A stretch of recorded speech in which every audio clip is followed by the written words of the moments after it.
Wajib ambil pekerja asing di lapangan terbang dalam 24 jam. Penoreh getah bakal terima bantuan RM500. Juga mengenai kehadiran kapal perang China dipantau.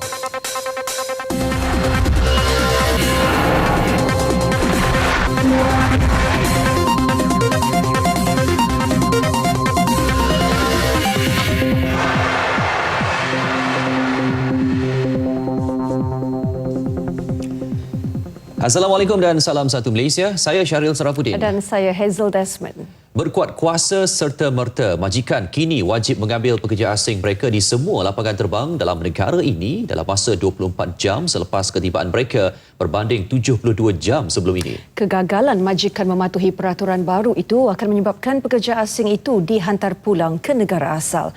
Menurut Menteri Dalam Negeri Datuk Seri Dr. Ahmad Zahid Hamidi, peraturan baru itu bertujuan mengurangkan kesesakan di lapangan terbang. Ialah dari segi kita akan memberitahu mereka bahawa kemungkinan kita akan mengenakan bond kepada majikan yang akan mengambil pekerja berkenaan jika pekerja-pekerja tidak dapat diselesaikan dalam tempoh 24 jam, maka bond itu akan dicairkan dan mereka bertanggungjawab sepenuhnya untuk membayar atau mempersetujui supaya bond itu dicairkan, dan mereka menanggung kos pada penghantaran pulang pekerja-pekerja berkenaan, sama ada dari segi tiket ataupun kos jika mereka ditahan sebelum penghantaran pulang dilakukan. Beliau bercakap dalam sidang media selepas melawat KLIA 2 di Sepang.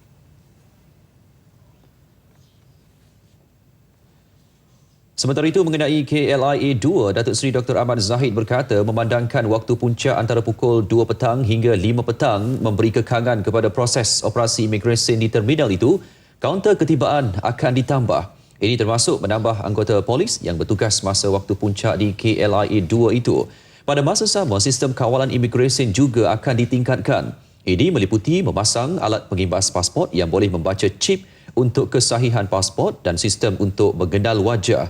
Datuk Seri Dr. Ahmad Zahid juga memaklumkan kamera litar tertutup berdefinisi tinggi akan dipasang di setiap kaunter di KLIA 2 dan kaunter imigresen di seluruh negara.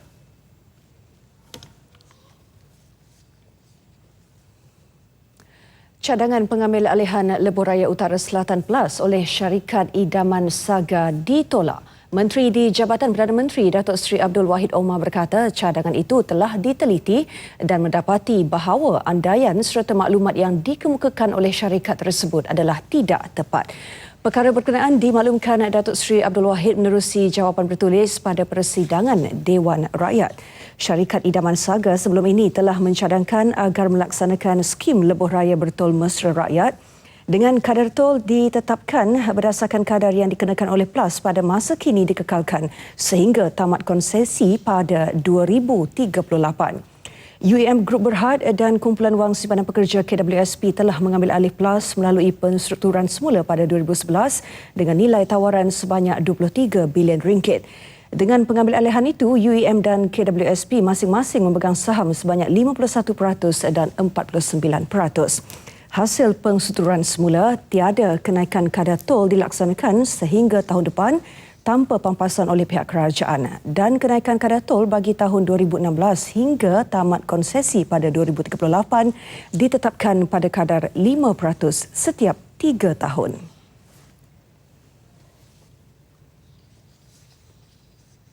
Pihak berkuasa menyedari dan memantau kehadiran kapal perang China di perairan Malaysia berhampiran beting Raja Jarum dekat Miri, Sarawak sejak tahun lepas. Bagaimanapun, menurut Panglima Angkatan Tentera Tan Sri Zulkifli Mohamad Zain, tiada sebarang tanda-tanda provokatif daripada kapal-kapal tersebut sejak kehadirannya. Menurut Tan Sri Zulkifli, pergerakan kapal-kapal tersebut dipantau kapal-kapal TLDM dan APMM. Dua kapal perang China, Taizhou 533, Jianghu 11 dan PN 318 dilihat berada di Zon 5D menuju ke Beting Raja Jarum dekat Miri, Sarawak, Isnin lalu antara 8.30 hingga 8.40 pagi. Kita memantau setiap hari dan setiap hari kita menerima laporan. Okey? Jadi rakyat di Miri tak perlu bimbang. Tak perlu bimbang lah. Itu tak perlu bimbang. Perkara ditangani dengan sewajarnya oleh pihak berkuasa kerajaan dan kita sentiasa memantau. Tan Sri Zulkifli ditemui RTM sebelum menghadiri mesyuarat bersama Ketua Setiausaha Negara dengan Ketua Setiausaha dan Ketua Jabatan Kerajaan di Angkasa Puri. Katanya kerajaan menerusi Wisma Putra telah mengutus nota diplomatik kepada Beijing berhubung kehadiran kapal-kapal tersebut. Kelibat kedua-dua kapal perang itu dilihat bekerja cari gali minyak berhampiran. Tan Sri Zulkifli meminta penduduk Sabah dan Sarawak supaya tidak bimbang kerana perkara tersebut dalam pengetahuan kerajaan dan Angkatan Tentera Malaysia. Sementara itu, Ketua Polis Negara Tan Sri Khalid Abu Bakar berkata kerajaan sedang menyiasat sama ada kedua-dua kapal itu berada dalam kawasan perairan Malaysia atau di kawasan bertindih.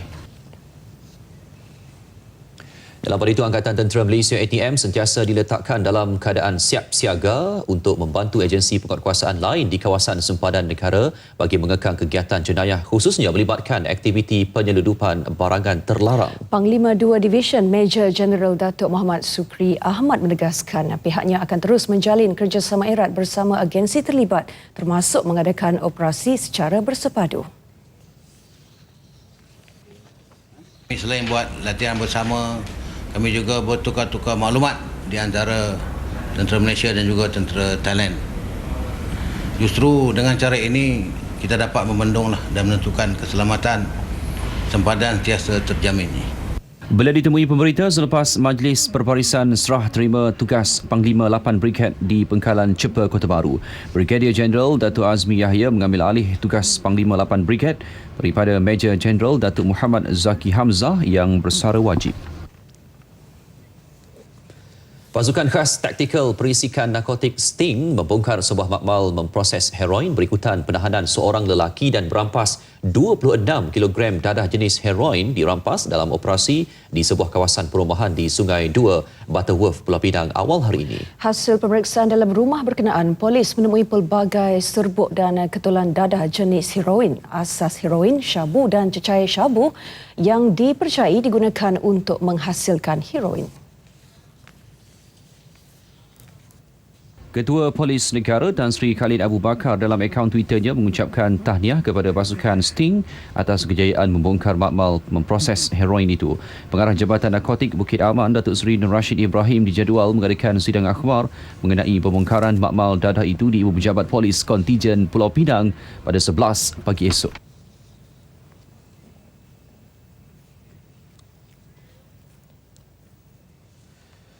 Baik, sementara itu, Ops Warta akan dilancarkan Isnin ini bagi mengesan pesalah trafik tegar di seluruh negara. Ketua Pasukan Trafik Bukit Aman SSC Muhammad Fuad Abdul Latif berkata sasaran utama operasi besar-besaran itu ialah pesalah yang enggan menyelesaikan saman trafik tertunggak berjumlah 1.9 juta ringgit serta waran tangkap yang belum diselesaikan.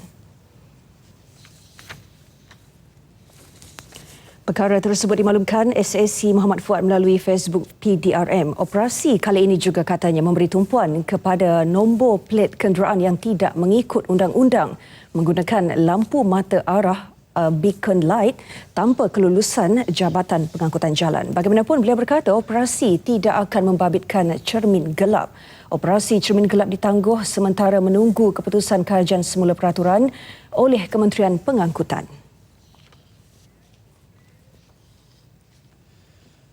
Seorang remaja lelaki berusia 17 tahun mengaku bersalah di Mahkamah Magistrate Kota Baru atas tuduhan merogol seorang remaja perempuan berusia 15 tahun dalam kejadian membabitkan 21 suspek di sebuah rumah kosong di Keterih, Kelantan pada 20 Mei lalu. Seorang lagi remaja berusia 15 tahun yang dituduh merogol seorang remaja perempuan berusia 17 tahun dalam kejadian sama bagaimanapun mengaku tidak bersalah. Sementara itu, di Mahkamah Session pula, dua lagi tertuduh juga mengaku tidak bersalah. Muhammad Azruil Hassan 23 tahun dan Azwan Cik Hassan 32 tahun membuat pengakuan itu di hadapan Timbalan Pendaftar Mahkamah Tinggi Nurhas Linda Cik Seman. Mengikut pertuduhan, kedua-dua tertuduh didakwa merogol dua remaja berusia 15 dan 17 tahun dengan kehadiran orang lain di sebuah rumah kosong di Kampung Hutan Pasir, Ketereh antara jam 7.30 malam hingga 11 malam pada tarikh tersebut. Tertuduh didakwa mengikut Seksyen 376-2-C Kanun Keseksaan yang memperuntukkan hukuman penjara maksimum 30 tahun dan sebatan jika sabit kesalahan. Akhbar sebelum ini melaporkan dua remaja perempuan dirogol secara bergilir-gilir oleh 38 lelaki dalam kejadian di sebuah rumah kosong 20 Mei lalu. Bagaimanapun, semalam Ketua Polis Kelantan Datuk Jalaluddin Abdul Rahman dalam satu kenyataan berkata hanya 21 suspek terbabit dalam kejadian berbanding 38 suspek yang dilaporkan oleh salah seorang mangsa. Menurut beliau, 7 lagi suspek yang dipercayai terbabit masih diburu. Petronas telah melabur kira-kira 8 bilion dolar Amerika dalam kerja-kerja penerokaan minyak dan gas di Turkmenistan bagi meningkatkan lagi hasil pengeluarannya. Perdana Menteri Datuk Seri Najib Tun Razak berkata pencapaian cemerlang Petronas dalam bidang minyak dan gas di Turkmenistan berjaya meningkatkan keyakinan negara itu untuk membuka lebih banyak laluan terhadap kerjasama yang lebih luas melibatkan kedua-dua negara. Datuk Seri Najib Tun Razak berkata kejayaan Petronas di Turkmenistan diiktiraf dan ia dilihat sebagai rakan kongsi yang memahami aspirasi yang dihasratkan selaras dengan pembangunan pesat negara itu. Kejayaan itu mendorong satu perjanjian jangka masa panjang antara Petronas dan syarikat berkaitan hidrokarbon di Turkmenistan dimeterai. Ia bagi membolehkan jumlah pelaburan terhadap bidang tersebut ditingkatkan. Kita juga sedang menunggu perancangan yang akan dilaksanakan oleh mereka berhubung dengan gas pipeline dan juga projek-projek petrochemical yang akan dilaksanakan. Kalau sekiranya ada projek petrochemical dan juga gas pipeline nanti, maka pengeluaran daripada kawasan yang diusahahasilkan oleh Petronas ni bawah production sharing contract itu jumlahnya dapat ditingkatkan lagi. Beliau berkata demikian dalam sidang media selepas menghadiri majlis makan malam yang diadakan di Istana Presiden di Ashgabat, Turkmenistan.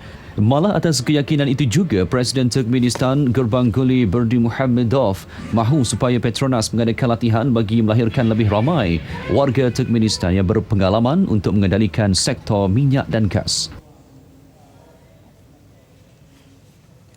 Kerajaan Selangor tidak bercadang melaksanakan semula pelancaruan air di negeri itu walaupun berkemungkinan menghadapi musim kering akibat fenomena El Nino sekarang. Menteri Besar Tan Sri Abdul Khalid Ibrahim berkata pihaknya telah membuat persiapan dan perancangan rapi bagi memastikan bekalan air mentah di kesemua empangan utama mencukupi.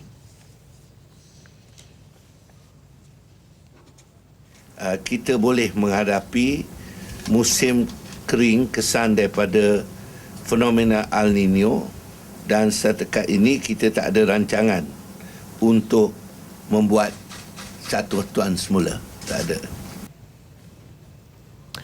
Lembaga Urus Air Selangor Luas dan Unit Perancang Ekonomi Selangor katanya turut memaklumkan kerja mengepam air dari bekas lombong atau kolam sekitar lembangan Sungai Selangor ke Sungai Selangor diteruskan untuk mengatasi masalah kekurangan air. Beliau bercakap kepada pemberita selepas mempengerusikan mesyuarat mingguan Exco di bangunan setiausaha kerajaan negeri.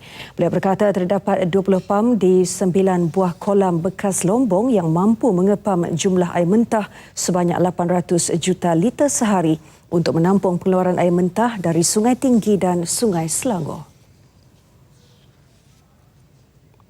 Sementara itu, di Perlis, bekalan air dari empangan Timah Tasuh ke sawah padi dihentikan bagi membolehkan empangan itu menyimpan air untuk keperluan domestik sebagai langkah persediaan menghadapi fenomena El Nino. Pengarah Pengairan dan Saliran Perlis, Nishad Muhammad CJ Muhammad Syafi berharap pesawah di utara negeri itu yang sebelum ini memperoleh bekalan untuk tanaman padi 2 kali setahun dapat memahami keadaan itu. JPS sebagai pengendali empangan Timah Tasuh berpendapat bekalan air domestik lebih penting kerana paras air di empangan Timah Tasuh ketika ini hanya tinggal 56% daripada kapasitinya yang berjumlah 40 juta meter padu. Ia akan hanya bertahan 2 bulan sekiranya bekalan air kepada sawah padi diteruskan. Empangan Timah Tasuh membekalkan 40% bekalan air untuk keperluan domestik dan selebihnya dibekalkan empangan mada.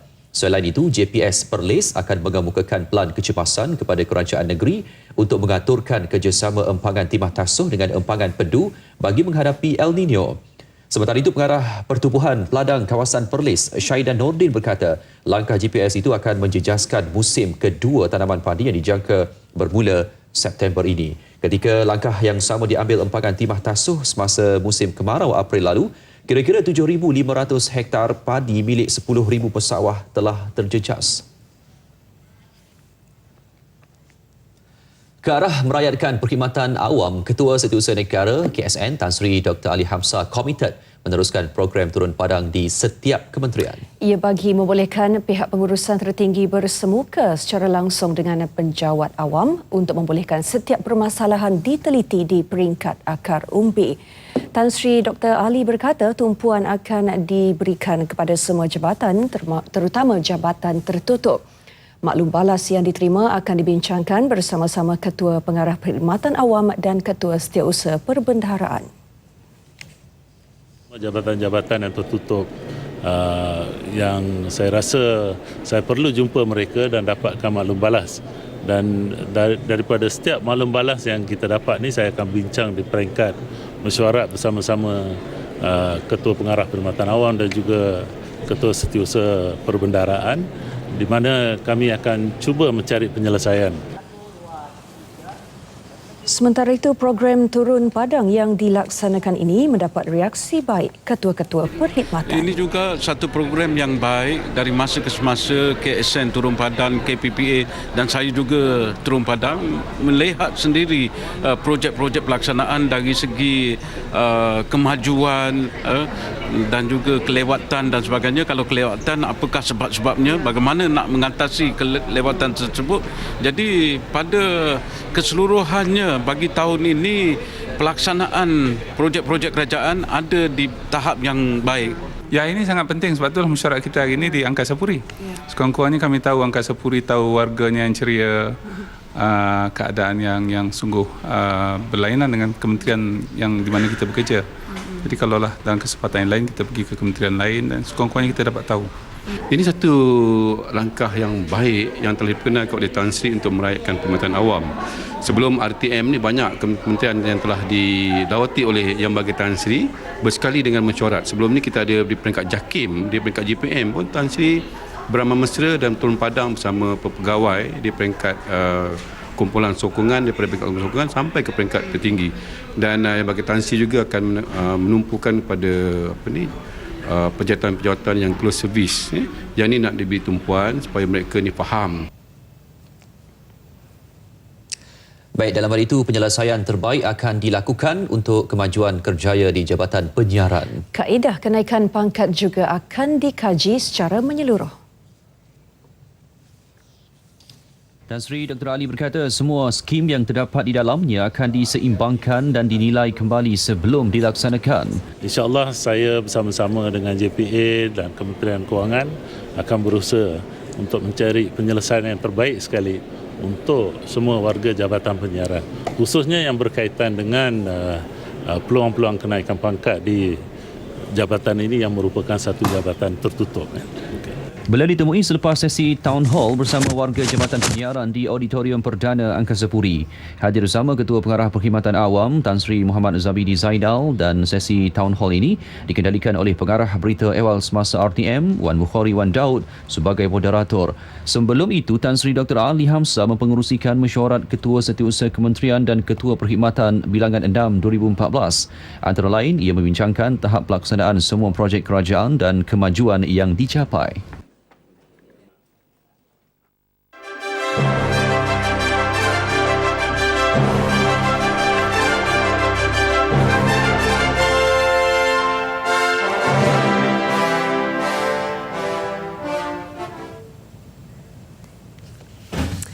Kenaikan pendapatan kasar suku tahun pertama kumpulan wang simpanan pekerja KWSP pada tahun 2013 dan tahun ini meningkat kepada 58%, sekaligus membolehkan pengurusannya di nobat bertaraf dunia.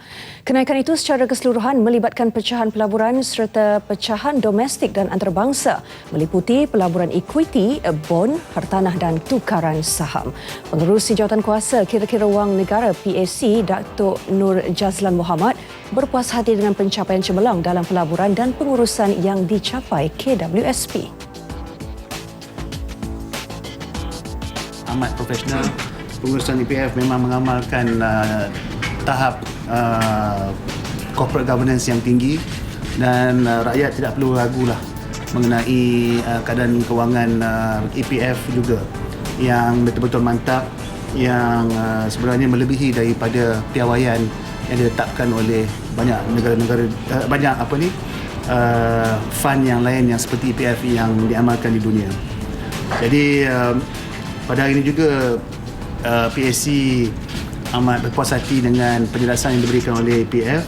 Ia juga adalah merupakan satu success story lah, iaitu satu kejayaan badan yang dikawal selia oleh kerajaan yang patut dicontohi oleh kementerian-kementerian yang lain. Beberapa bulan lepas. Beliau ditemui selepas mempengerusikan prosiding berkenaan pelaburan hartanah KWSP di luar negara. Pelaburan tersebut meliputi United Kingdom, Australia dan Singapura berjumlah 6.46 bilion ringgit.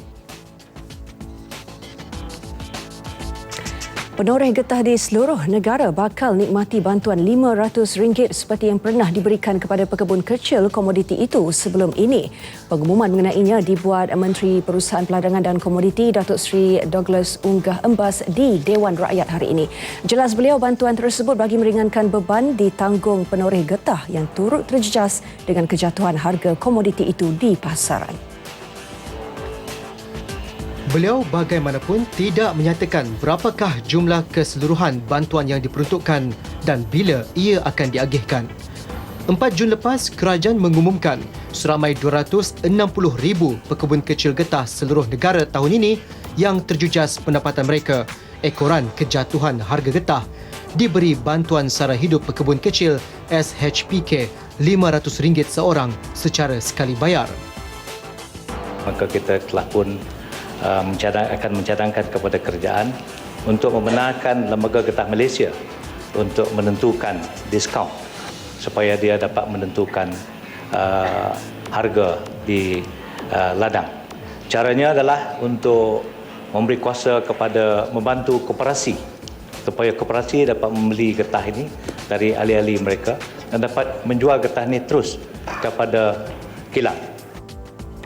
Cadangan itu juga untuk mengatasi masalah yang dihadapi dalam rantaian pemasaran sedia ada dan membantu meringankan bebanan pekebun kecil.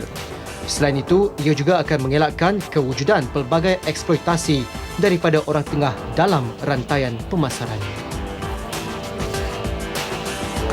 Kertas putih bagi menjelaskan situasi sebenar yang berlaku dalam insiden pencerobohan pengganas di Lahad Datu, Sabah pada Mac tahun lepas akan diumum selepas siasatan pihak berkuasa selesai. Menteri Pertahanan Datuk Seri Hishamuddin Tun Hussein memaklumkan maklumat lengkap siasatan itu turut merangkumi beberapa pihak berkepentingan termasuk negara jiran Filipina. Percaya bahawa tidak ada sebab ia tak dapat diumumkan kepada orang ramai.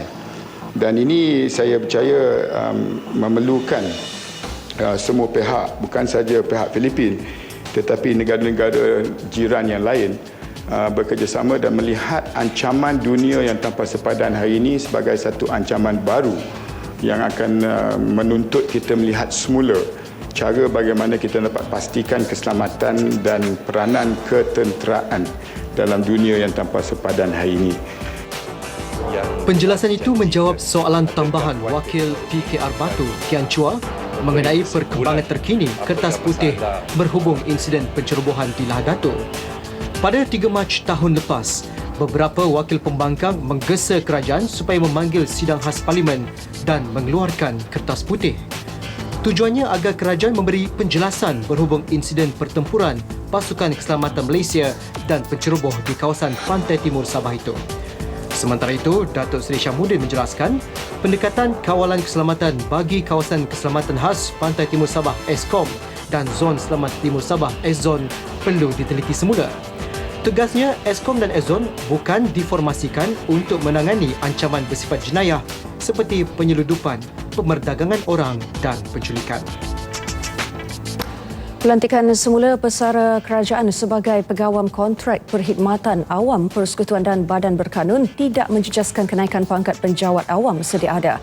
Menteri di Jabatan Perdana Menteri Datuk Seri Dr. Shahidan Kassim berkata setakat ini hanya 36 pesara diluluskan untuk dilantik secara kontrak dalam pelbagai kementerian, jabatan dan agensi awam. 704 pensyarah dan 232 pegawai dilantik di peringkat Badan Berkanun pula melibatkan universiti. Controlling oleh kerana pegawai yang kontrak yang dilantik itu tidak ramai, iaitu seramai 36 orang saja. Ya, berdasarkan kepada, saya ada nama-nama di sini, berdasarkan kepada bidang masing-masing, maka ianya tidak menjejaskan menjejaskan pegawai-pegawai ataupun mereka yang belum lagi memegang jawatan. Ini adalah semuanya jawatan tertinggi ya, di peringkat Jusa C sampai ke atas. Jadi tidak ada kesan kepada pengisian kekosongan jawatan yang ada sekarang. Beliau menjawab soalan PAS Hulu Langat Dr. Cik Rosli Cik Mat. Jelas Datuk Seri Dr. Shahidan lagi, pelantikan pegawai kontrak dalam kalangan pesara kerajaan juga menguntungkan berdasarkan pengalaman dan kepakaran yang dimiliki golongan itu. Pelantikan mereka tidak dibuat sewenang-wenangnya, sebaliknya perlu memenuhi syarat dan kelayakan yang ditetapkan, termasuk pengalaman, prestasi cemerlang semasa berkhidmat serta memiliki kesihatan yang baik.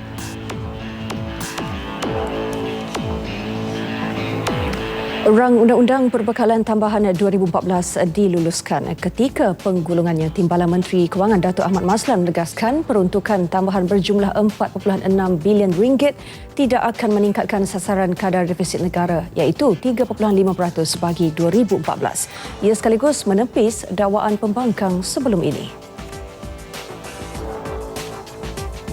Langkah ini dijangka memberikan penyematan perbelanjaan kerajaan kira 2 bilion ya, pada tahun ini, 11 langkah itu. Di samping itu, hasil kerajaan dijangka bertambah melalui peningkatan kutipan hasil dan dividen syarikat milik kerajaan. Kita berharap semoga penambahan kedua nanti. Terdahulu, semasa perbahasan rang undang-undang itu, ketegangan berlaku antara Wakil Jasin dan Wakil Shah Alam berhubung isu defisit negara ibarat hutang membengkak. Ianya membengkak, maknanya ianya peraturan dulu berapa peratus? Ini sekarang berapa peratus? Orang yang promat. Ni apa ni? Orang cakap macam ni. Minta kebenaran. Kalau kita nak mengata pencapaian negara kita, kata perkara yang hak. Jangan ambil perkara kita tangkap muat. Kerana kita mesti bercakap tentang fakta yang berhormat.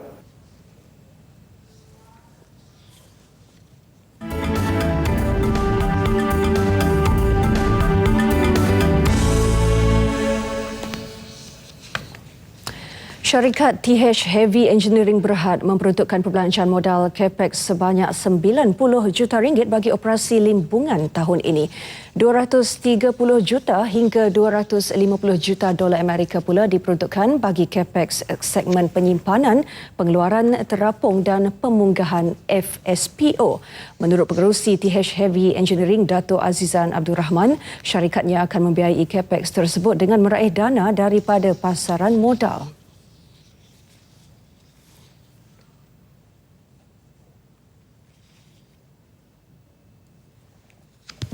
We're looking at the capital markets also, so that is something that we are still toying.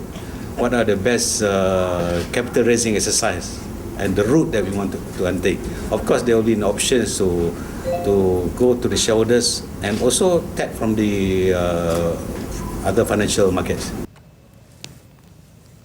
Beliau bercakap demikian dalam sidang media selepas mesyuarat agung tahunan syarikat itu di Ibu Negara. TH Heavy menjangkakan keuntungan syarikat meningkat antara 10 hingga 20% tahun ini dipacu projek-projek sedia ada.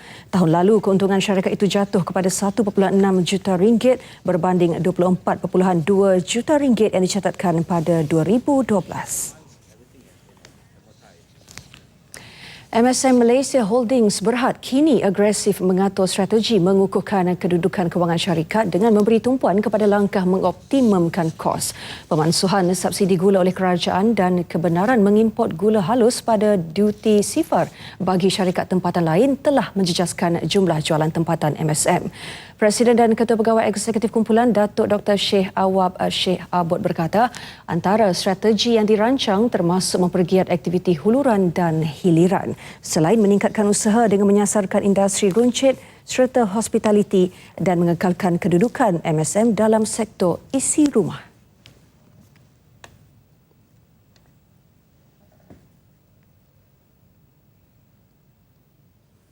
Looking at different new revenues, new streams of income. We will be going downstream. We are looking to get ourselves involved in the trading business. We are looking into getting ourselves involved in the chartering business. That is all the ways on how we are able to reduce our costs. Bagi suku pertama tahun ini, pendapatan MSM susut sebanyak 3.2% menjadi 498 juta ringgit berbanding 515 juta ringgit yang dicatatkan pada suku sama 2013. Datuk Sheikh bercakap demikian dalam sidang media selepas mempengerusikan mesyuarat agung tahunan MSM di Kuala Lumpur.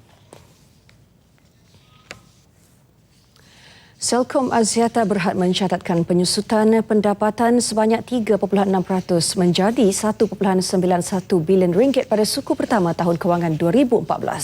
Pendapatan perkhidmatan bagaimanapun meningkat kepada 1.81 bilion ringgit disumbang pertumbuhan segmen data yang mengimbangi kemerosotan dalam segmen khidmat pesanan ringkas dan panggilan suara. Menurut Ketua Pegawai Eksekutif Celcom Datuk Seri Shazali Ramli, pada tempoh sama bilangan pengguna telefon pintar telah berkembang 51% kepada 4.65 juta pelanggan. Angka ini mewakili 35% daripada jumlah keseluruhan pelanggan Celcom di Malaysia berjumlah 13.3 juta pengguna. Prestasi rangkaian Celcom di mana di keseluruhan negara tumpuan diberikan di Sabah, Sarawak, Kelantan, Terengganu dan Pahang untuk membolehkan rangkaian kualiti rangkaian kami baik pun 3G, LTE malahan juga GSM mencapai satu tahap yang lebih baik daripada yang terdahulu. Ini membolehkan pertumbuhan pelanggan yang lebih menggalakkan di kawasan-kawasan yang kami sebutkan tadi. Sepanjang tempoh 3 bulan pertama 2014, Celcom telah meneruskan inisiatif transformasi evolusi jangka panjang LTE serta program mengoptimumkan rangkaian. Hasilnya, pendapatan data secara keseluruhan berkembang 16% menjadi 368 juta ringgit, menyumbang 19.3% kepada jumlah keseluruhan pendapatan kumpulan. Pendapatan internet mudah alih pula merekodkan pertumbuhan tertinggi sebanyak 39.5% kepada 156 juta ringgit dengan trafik data berkembang 57%.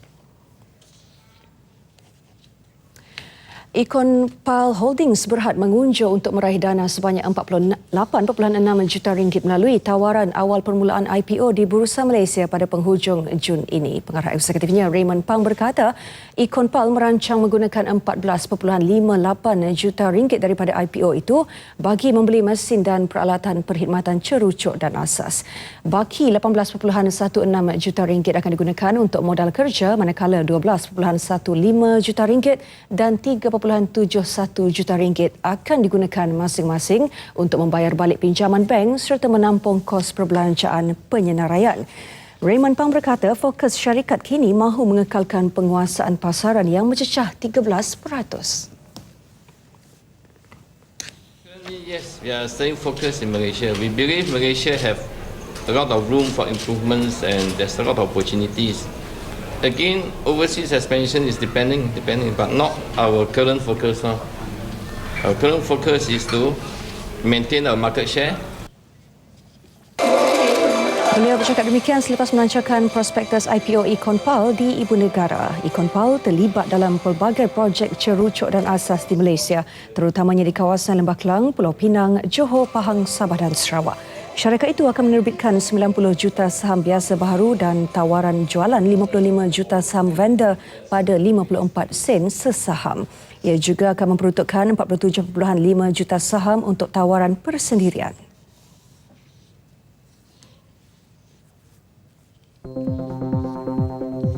Bagaimana caranya menghadapi pesakit yang tiba-tiba terkena serangan jantung? Laporannya kami bawakan selepas ini.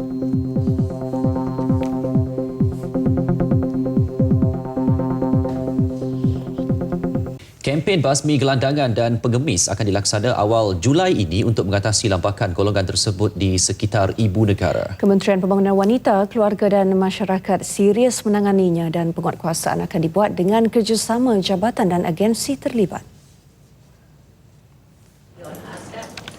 Menterinya Datuk Seri Rohani Abdul Karim menegaskan tindakan tersebut perlu kerana terdapat gelandangan sebenarnya bukan golongan susah, sebaliknya mengambil kesempatan atas bantuan masyarakat. Get them off the street. So, bila makanan tak ada ni, dek, they will get off the street sebab tak ada makan. Tapi sekarang dia seronok. And then balik cerita tadi, bila orang bersusun ni makanan, more than half of them lah bukan gelandangan. There are people taking opportunity. Gelandangan terbabit ditempatkan di Desa Bina Diri DBD sebagai transit sementara. Tempoh maksimum sebulan bagi mengenal pasti sama ada dikembalikan ke pangkuan keluarga atau diberi pekerjaan sesuai kemampuan mereka. Beliau mengalu-alukan bantuan badan bukan kerajaan NGO dan pihak yang layak mendapat bantuan bakal ditentukan Jabatan Kebajikan Masyarakat. 5 kategori gelandangan dikenal pasti iaitu penagih dadah, pesakit mental, golongan bekerja, golongan tidak bekerja dan tiada rumah. Sehingga kini terdapat 4 buah DBD di Mersing, Jerantut, Sungai Buloh dan Kota Kinabalu. Baik, kita sering panik ketika berdepan dengan ahli keluarga atau individu yang jatuh pengsan secara tiba-tiba akibat serangan penyakit jantung. Sementara menunggu ketibaan ambulans untuk rawatan selanjutnya, pesakit perlu segera diselamatkan. Dan ini kerana Syaril, peluang mangsa untuk hidup amat tipis jika tidak diberi bantuan kecemasan dalam tempoh 3 minit. Justru orang ramai perlu dididik tentang penggunaan alat peranti mudah alih dikenali sebagai defibrillator luaran automatik AED untuk memulihkan rentak jantung bermasalah.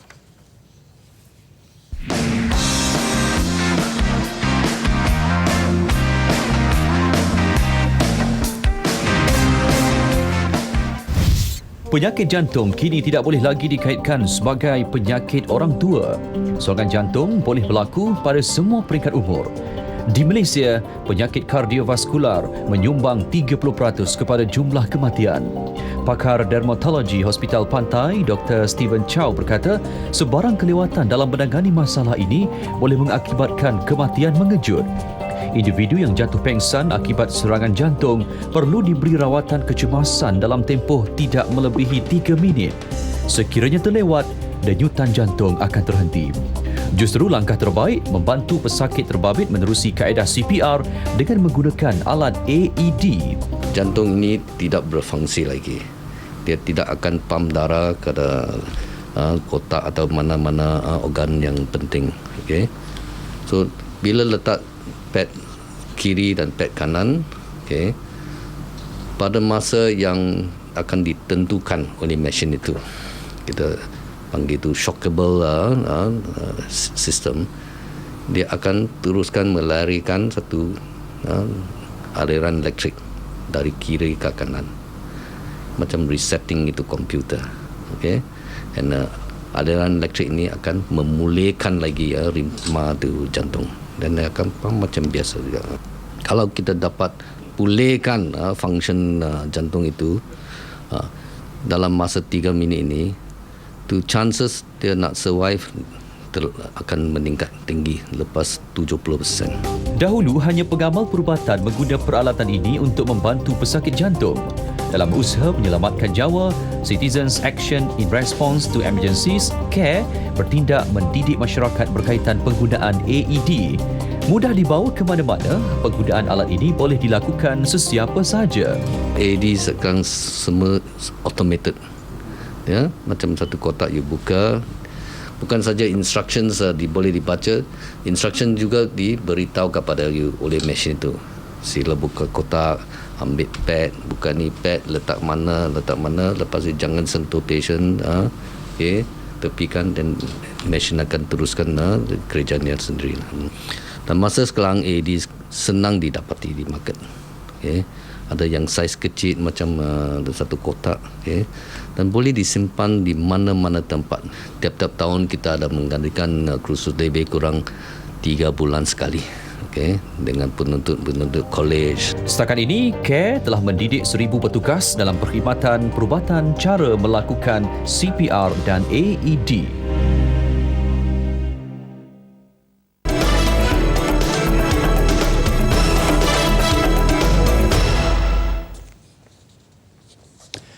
Baik, Sukan Commonwealth di Glasgow, Scotland hanya tinggal 42 hari saja lagi, namun apa yang mengejutkan, Majlis Sukan Negara dan Majlis Olimpik Malaysia masih belum mampu meletakkan sasaran pingat buat kontingen negara. Ketua Pengarah MSN Datuk Seri Zulkifli Embong tidak menyatakan sebabnya, tetapi akan diputuskan sedikit masa lagi. Buat masa ni kita belum lagi menetapkan sebarang sasaran yang tetap, walaupun kita ada membuat congakan berapakah jumlah pingat yang harus kita capai nanti. Mungkin sebelum mereka bertolak semasa kita mengadakan kem latihan pusat fasa akhir. Sukan Commonwealth di Glasgow bakal menyaksikan pelibatan lebih besar kontingen negara berbanding temasya 4 tahun lalu di New Delhi. Pada 2010, Malaysia membawa pulang 12 pingat emas menerusi beberapa acara termasuk badminton, angkat berat, terjun dan menembak.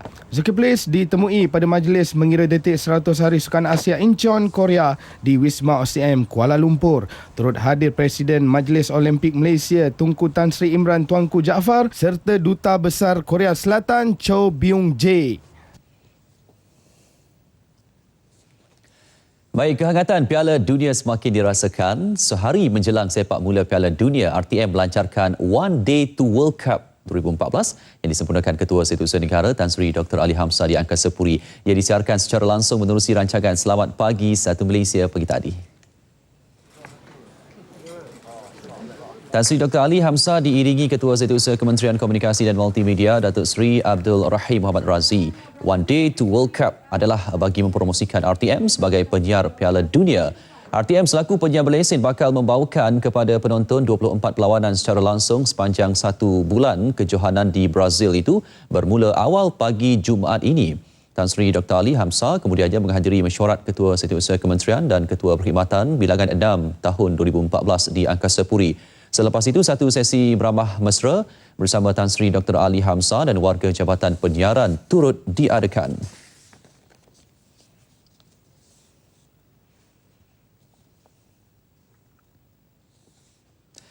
Baik, sementara itu Jabatan Penyiaran Negeri Kedah tidak terkecuali memeriahkan kejohanan dengan mengatur pelbagai aktiviti.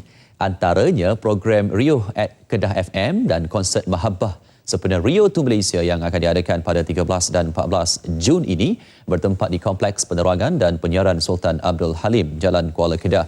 Menariknya, orang ramai berpeluang untuk melihat replika Piala Dunia 2014. Timbalan Pengarah Penyiaran Kedah, Ramli Johari berkata, replika itu akan menjadi rebutan dalam pertandingan bola sepak 5 sebelah. Ia membabitkan 4 pasukan iaitu pilihan RTM Kedah, pilihan Jabatan Penerangan Negeri Kedah, pilihan Majlis Sukan Negeri Kedah dan pilihan UUM. Sementara itu, pada 14 Jun, Liga Piala Dunia Rio at Kedah FM akan diadakan membabitkan aktiviti seperti sepakan penalti, timbang bola dan kuis bola. Manakala pada sebelah malamnya pula akan diadakan konsert Mahabbah yang menampilkan artis tempatan.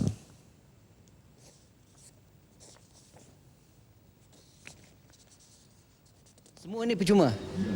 Saya harap penonton orang ramai dapat datang. Di samping kita memeriahkan sambutan kita ini, beri sokongan juga kepada Kedah FM untuk program Rio to Malaysia, to Rio at Kedah FM. Beliau menerima replika Piala Dunia 2014 daripada penolong pengurus Firdaus Fitness and Gym Nazirawati Osman di Kedah FM Malustar. Lain tu kita akan ada promosi rawatan fisioterapi secara percuma lah pada hari sambutan tu nanti, dan kita pun menyokong penuh lah aktiviti-aktiviti dan program-program yang dijalankan oleh pihak RTM, iaitu Rio at Kedah FM dan sambutan Piala Dunia yang akan berlangsung beberapa hari lagi lah.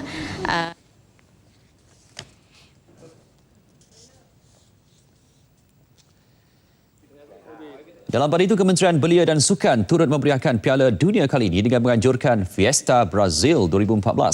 Antara program yang akan dijalankan, tayangan skrin besar perlawanan terpilih, kuis bola sepak dan pertandingan street soccer.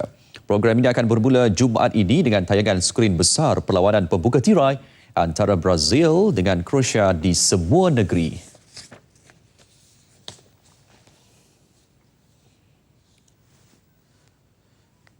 Baik, kita beralih ke perkembangan kejohanan hoki Piala Dunia. Skuad hoki negara tidak punya banyak pilihan dalam perlawanan penentuan tempat ke-11 dan 12 esok kecuali bermain habis-habisan bagi mengelak kedudukan tercorot dalam saingan Piala Dunia kali ini. Malah menang atau kalah tidak lagi membawa sebarang makna besar kerana hanya sekadar perlawanan penentuan kedudukan pasukan. Kita ikuti laporan bersama Muhammad Rizal Sarbini dari The Hague. Perlawanan terakhir penentuan tempat ke-11 dan 12 bakal ditempuhi skuad hoki negara bertemu Afrika Selatan yang menghuni tangga tercorot kumpulan B. Bagi kapten skuad negara, dia dan rakan-rakan akan berjuang habis-habisan dalam perlawanan terakhir bagi memastikan sekurang-kurangnya menempatkan diri di kalangan 11 terbaik daripada 12 pasukan bertanding. Bagi saya, semua negara yang bertanding di kejohanan World Cup memang orang kata bukan tim yang mudah untuk orang kata ditewaskan lah. Sebab kita orang kata memang kita tengok daripada awal kita memang antara ranking yang paling bawah dalam kejohanan ni.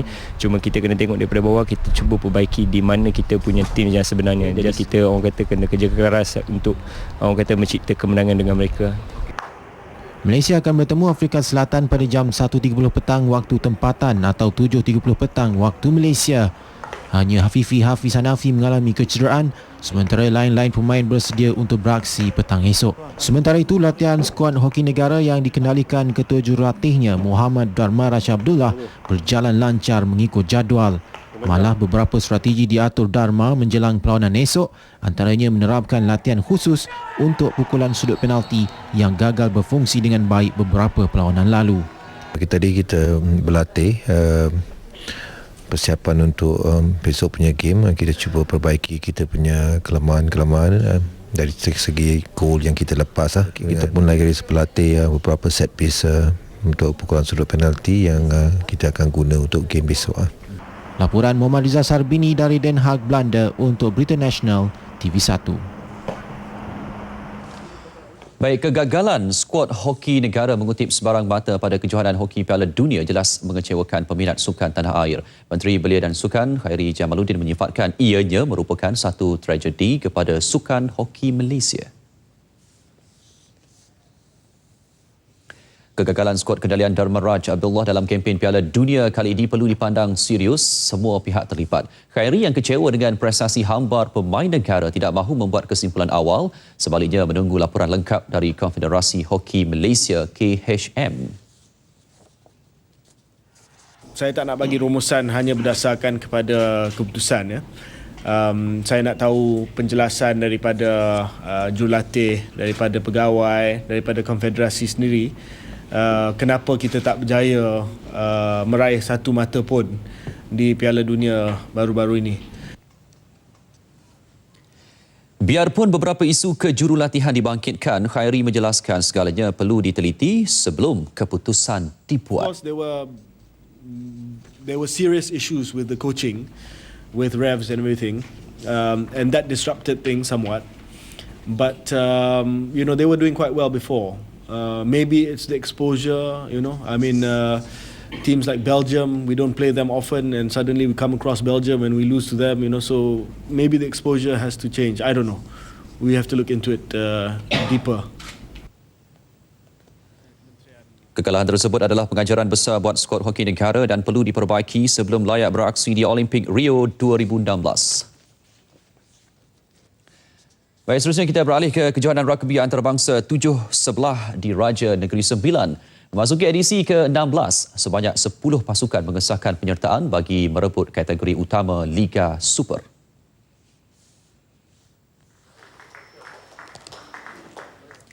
Juara bertahan NS Wanderers akan dicabar sekali lagi oleh naib juara musim lalu Chris Conley diikuti pasukan rugby kebangsaan 7-11 ASAS, Cobra Blacks, Iskandar Riders dan Polis Bersatu. 3 pasukan dari luar negara turut memberikan saingan iaitu Chinese Taipei RFU, Chinese Rugby FA dan Singapore RU. Selain itu, 2 kategori turut dipertandingkan iaitu Liga Perdana dan School Division. Melibatkan 33 pasukan. Kejohanan akan berlangsung 21 dan 22 Jun ini di Padang Majlis Perbandaran Seremban.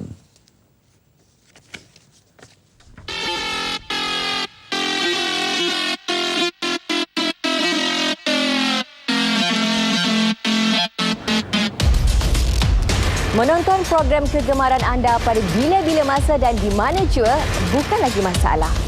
RTM juga tidak terlepas dari kemudahan akses melalui teknologi telefon atau gadget pintar.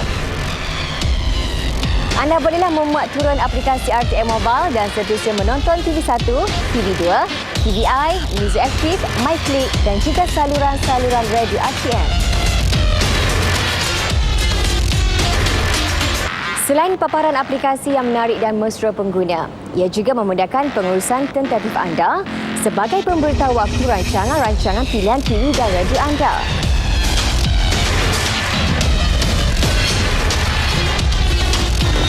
Oh ya, rancangan pilihan saya akan bermula 5 minit lagi. Selamat menikmati RTM Mobile di mana jua.